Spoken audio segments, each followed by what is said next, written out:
રાજકોટના ઉપલેટામાં પુલ તૂટ્યાની ઘટના સામે આવી છે। આ સમાચાર રાજકોટથી કે જ્યાં ઉપલેટા તાલુકાના ચિત્રાવડ ખીરસરા વચ્ચેનો પુલ તૂટ્યો। ભારે વરસાદને કારણે સ્થાનિક નદીમાં પૂર આવતા પુલ તૂટ્યો છે।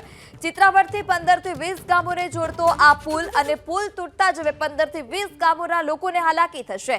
અગાઉ પણ પુલ તૂટ્યો હોય તે પ્રકારની ઘટના સામે આવી હતી અને ત્યારબાદ માટી નાખી ફરી આ પુલ બનાવવામાં આવ્યો હતો, પરંતુ ફરી એક વખત હવે ચોમાસાની શરૂઆતમાં જ નદીમાં પાણી આવતા ફરી એક વખત આ પુલ તૂટ્યો છે। 15 થી 20 ગામને આ પુલ જોડતો હતો અને આ પુલ તૂટતા જ હવે તમામ લોકોને હાલાકી ભોગવવાનો પણ વારો આવ્યો છે અને એકવાર રજૂઆત છતાં પુલ નવો બનાવવામાં નથી આવતો। અગાઉ જ્યારે પુલ તૂટી ગયો હતો ત્યારે માટી નાખી અને પુલને શાંતિ દેવામાં આવ્યો હતો, પરંતુ આ જે માટી હતી તે પાણીના વહેણમાં ધોવાઈ જતા પુલ ફરી તૂટ્યો।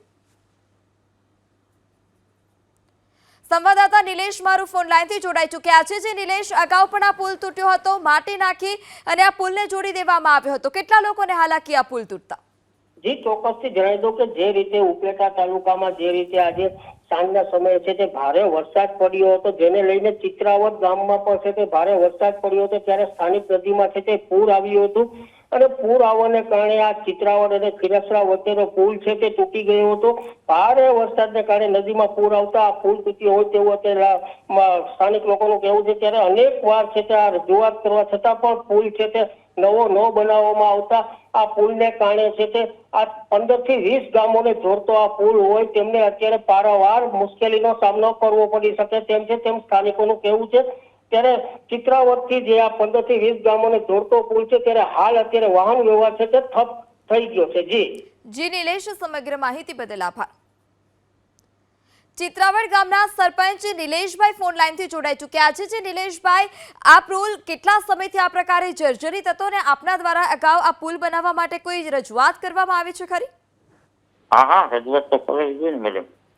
જી, તમે કોને કોને રજૂઆત કરી?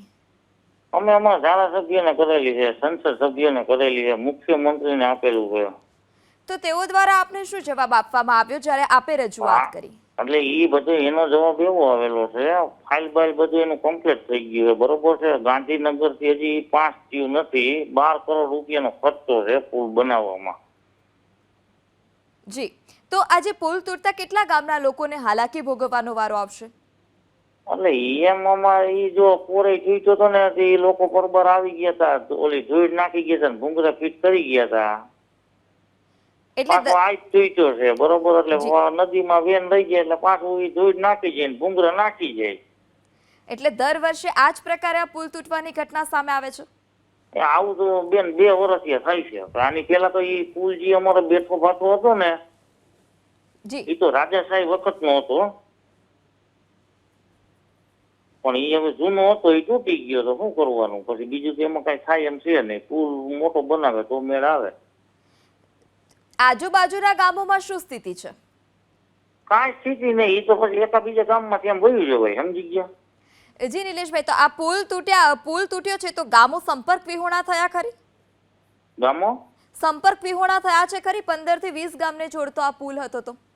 હા, તો આ એમ તો કે તો ખરા જ ને બેન, બધા આ પુલ તૂટ્યો બરોબર છે, સરપંચ હોય એને રજૂઆત કરે બધાય, પછી ખીરસરા લાગે, અયણી લાગે, ભાયાવદર લાગે, પડોલા લાગે, માંડાણા લાગે, બુટાવદર લાગે, બગસરા લાગે, આમ વડારી લાગે, હરિપર લાગે, એ બધાનું અમારું સંપીય રહે ને એને વિખાઈ જાય, સમજી ગયા?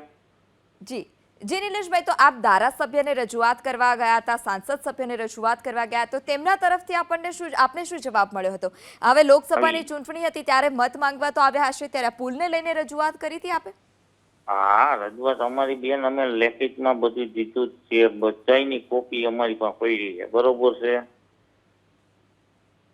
જો અમારે તો કોને રજૂઆત કરવાની હોય જાજી? અમે જયેશભાઈને રજૂઆત કરી કે ને? જી, એના કાગળિયા એનું પેલા બજેટ હતું 8 કરોડ રૂપિયામાં એ વસ્તુ થતી નહોતી, બરોબર?